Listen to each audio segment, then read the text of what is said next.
Good afternoon. Welcome to the DFS YouTube channel. I'm Razzle11, and you can find me on X at Razzle11Grinds. We are going to take a look at the pitching for today, the 19th of July.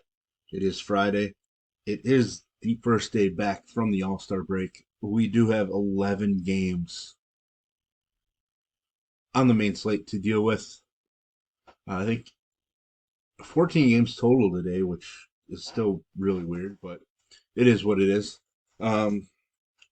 This is a first look at the pitching options. I will be using DraftKings as that is where majority of my action is. If you're on FanDuel, I would cut my pool into a half or even a third, as pricing isn't as tight, and we can focus on our stacks. With that said, let's dig in here. We get Flaherty at the top. Against Toronto, he's a slight underdog, game total of 7.5. K prop of 5.5, juice on the over. Decent spot. Toronto doesn't strike out a whole lot. If I remember correctly from looking over some of the numbers in the first half, uh, they're in the bottom 25% in terms of strikeout rate. But he was strong against them the first time. They did beat him, but 9 strikeouts and 6 in the third. That's pretty strong. He's been best on the road. Could be making one of his last starts with Detroit as well, being on the trade block. I think Flaherty's in play for me. Um, he gets a boost for me just because we're not going to be using Evalde, probably not using Sonny Gray, might not even use Garrett Cole. Uh, so we're kind of picking guys here at the top that we are going to use, and I think Flaherty has the upside on this slate. Corbin Burns, I think, is certainly in play. Was strong against Texas the first matchup, did allow plenty of hits. He has been at his best numbers wise on the road.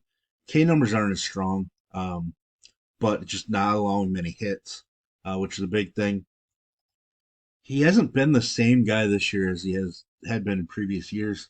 That is my one worry here. Um, he's just not racking up the same amount of strikeouts. His K prop is 5.5 as well. Juice slightly on the over. Flaherty's is much stronger on the over. He is a minus 122 road favorite, so I think it's a decent spot for him coming off of his All-Star game. So he will be in my pool. Just not sure what to do with Garrett Cole. He is a minus 170 favorite. That's a pretty strong number. K prop of 6.5 with juice on the over. Uh, he is looking stronger and stronger in each of his last few starts. Boston game was a bit of a hiccup, but he did dominate against Baltimore in the last start before the All Star break. I think it's a good spot for him, so he's definitely going to be in my pool. As many of you know, I have been picking on Tampa Bay quite a bit this year with pitchers, so I'm going to continue that with Garrett Cole. Uh, Even though I do worry about his lack of consistency in his return from uh, Tommy John. Nick Pivetta, somebody that I will use, but it's going to be very sparingly. Uh, K prop of 6.5, juices on the under, but he has back-to-back starts of double-digit strikeouts. He is a slight dog. It is the Dodgers, so there's worry. Um, but if there's any issues with the Dodgers, Pivetta can take advantage of that. Strikeout upside is extremely strong, and that's what we're playing him here for. Like I said, I probably don't envision myself going much more than 10 to 15%, but the upside's there. I'm willing to take that gamble. Tanner Bybee hasn't been as strong at home. His K numbers are there. San Diego doesn't strike out a whole lot. I'm a little torn on what to do here. My gut feeling was to remove him from my pool, but he is a minus 162 road favorite. K prop of 5.5. Juice is on the under, but he does have impressive K upside. Washington doesn't strike out a whole lot, struck out 7 times. But on the other side, Kansas City doesn't strike out a whole lot, and they struck out just 3 times. So uh, it is kind of a rougher spot. Um, I prefer the upside of Pavetta, even though it is a tough matchup. I think Bybee might end up in my pool, but if I had to make a snap decision right now, I'd leave him out. Uh, but I do think he ends up in there, to be honest. Waldron, I'm not really going to take on Cleveland. They're not. I mean, their offense doesn't scare me a ton, but they just don't strike out a whole lot. so I'd rather pass. Hunter Brown taking on Seattle, who strikes out a ton. He has 14 strikeouts in 2 starts against them this year. I'm going to be back on him again. After a horrendous start to his 2024 season, he's definitely turned it around. K prop of 6.5, juice on the over. He's a very slight underdog and a game total of just 7. I think Hunter Brown's certainly in play for us this evening. Michael Wacha, probably going to be in play for me. 2 starts against the White Sox has looked pretty good in both of them. He has been at his best when at home.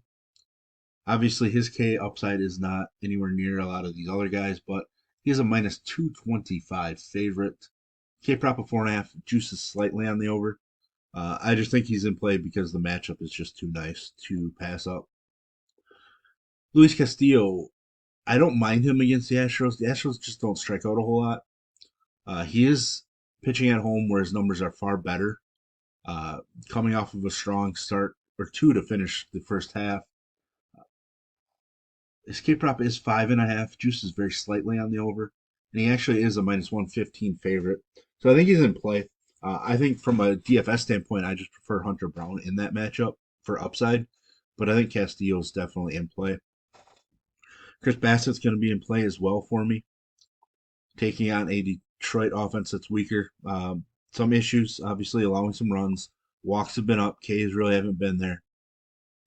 There are some things that just don't look very strong with Bassett, but he is a minus 120 favorite. He is taking on a weak Detroit offense. K prop of 5.5. Juices on the under, but I think Bassett definitely has to be in play.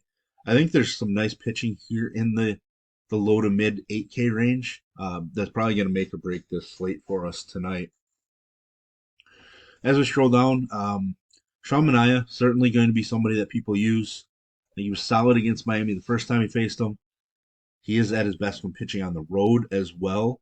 He's not generally a huge upside guy. He did dominate against Colorado from a strikeout standpoint. Still allowed a couple home runs. That was his best start of the season. But I don't know. If Manaea officially does start, DraftKings doesn't have a K prop for him, but they have the Mets at minus 130 as far as being favorites. So I think Manaea is certainly in play. As we scroll down, I don't really like a whole lot down below. Schwellenbach has allowed 1 earned run in 3 of his last 5 starts. So the ability's there.